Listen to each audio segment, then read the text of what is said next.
At How It's Made, we pride ourselves in showing you the nuts and bolts of how everyday items are made. So it's about time we visited a real nuts and bolts operation.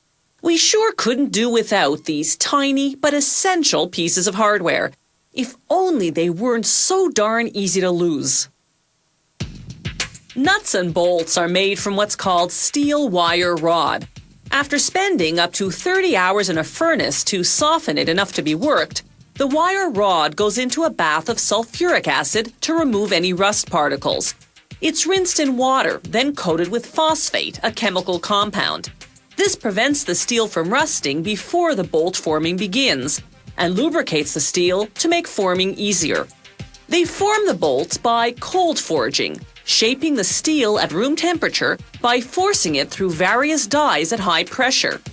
The forming machine first straightens the wire rod, then cuts it into pieces slightly longer than the bolt length. The extra will become the bolt head. Each piece goes through a die that makes it perfectly round, then through a series of dies that progressively shape the head of the bolt on one end. The machine heads up to 300 bolts per minute. Here is what the heading stages look like in slow motion.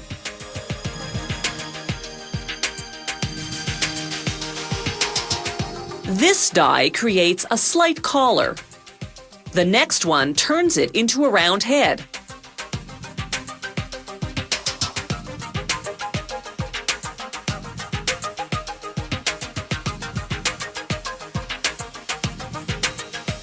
Then the last die transforms that into a hexagonal head, the most common shape.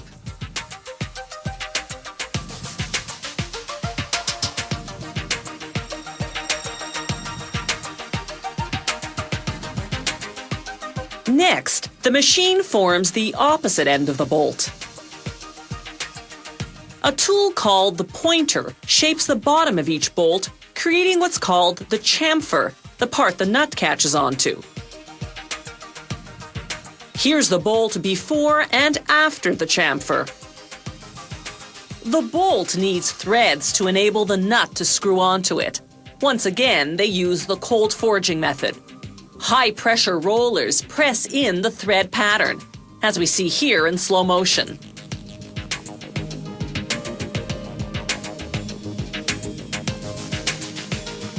This is the actual speed, up to 300 bolts per minute. During each production run, they take several samples to verify dimensions.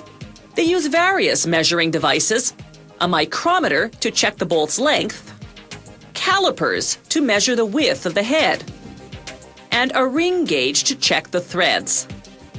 To make the nuts, they use a process called hot forging. They cut steel bars into small pieces known as slugs, then heat them to 1200 degrees Celsius to make them malleable. As we see here in slow motion, hydraulic hammers punch the slugs into hexagons, while a die pierces the hole.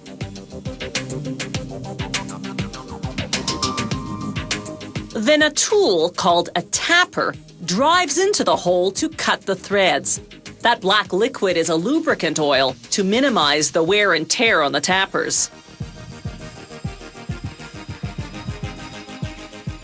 The nuts and bolts now go into an oven at 870 degrees Celsius for about an hour. This gives them the required strength. Then a rapid cooling in oil for 5 minutes solidifies the steel's internal structure. By now, the steel is hard but brittle, so they heat the nuts and bolts for another hour. This removes their brittleness, yet maintains their strength.